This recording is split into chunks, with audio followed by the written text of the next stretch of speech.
বর্তমানে বাংলাদেশে মাঝারি থেকে তীব্র শীত অনুভূত হচ্ছে। দেশের বেশিরভাগ জেলায় সকাল ও রাতে কুয়াশা থাকায় ঠান্ডা আরও বেশি লাগছে। বিশেষ করে উত্তর ও দক্ষিণ পশ্চিমাঞ্চলে শৈত্যপ্রবাহের প্রভাব বেশি। কিছু জেলায় সর্বনিম্ন তাপমাত্রা 6 থেকে 10 ডিগ্রি সেলসিয়াসে নেমে এসেছে।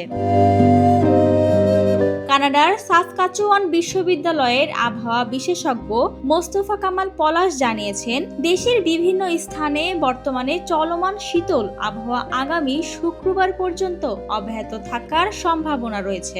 বাংলাদেশ ওয়েদার অবজারভেশন টিম জানিয়েছে, রোববার থেকে শুরু হওয়া শৈত্যপ্রবাহ 7 জানুয়ারি পর্যন্ত বা 31 ডিসেম্বর থেকে 7 জানুয়ারি পর্যন্ত স্থায়ী হতে পারে। দৃঢ় বন্ধনের আস্থায় শক্তিশালী স্টিলের আরেকটি নাম জেডএসআরএম। মোস্তফা কামাল পলাশ আরও জানান, দেশের 61টি জেলায় মাঝারি থেকে ঘন কুয়াশা আছে।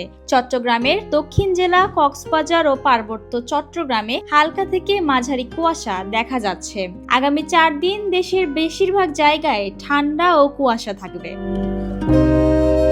আজ রাত সারাদিন ও সন্ধ্যার পর থেকে পুরো দেশের সব নদ নদীর ওপরে মাঝারি থেকে খুবই ঘন কুয়াশা থাকার আশঙ্কা করা যাচ্ছে। নদীতে ঘন কুয়াশার কারণে নৌযান চলাচলে ধীরগতি ও সতর্ক থাকার পরামর্শ দেওয়া হয়েছে। বিশেষ করে পদ্মা, যমুনা, তিস্তা ও মেঘনা নদীতে সাবধানতা জরুরি। রাজশাহী, রংপুর, ঢাকা, খুলনা, বরিশাল ও ময়মনসিংহের কিছু এলাকায় সন্ধ্যা 7টার পর ঘন কুয়াশা দেখা যাবে।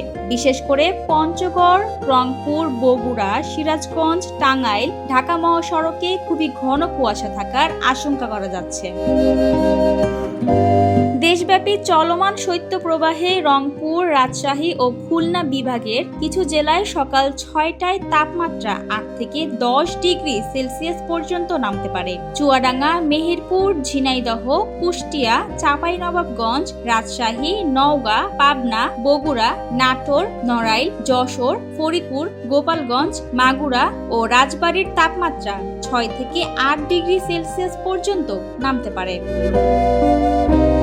বিডব্লিউওটি জানিয়েছে, রাজশাহী ও খুলনা বিভাগে শৈত্যপ্রবাহ সবচেয়ে বেশি অনুভূত হবে। রংপুর, ময়মনসিংহ, সিলেট, গোপালগঞ্জ, ফরিদপুর, রাজবাড়ী, মাদারীপুর, টাঙ্গাইল, মানিকগঞ্জ, ব্রাহ্মণবাড়িয়া, কুমিল্লা ও চাঁদপুরে শৈত্যপ্রবাহ কিছুটা বেশি পড়বে। অন্যদিকে বরিশাল ও চট্টগ্রামের কিছু এলাকায় শৈত্যপ্রবাহ কম থাকবে। ডেস্ক রিপোর্ট, জয় জয় দিন।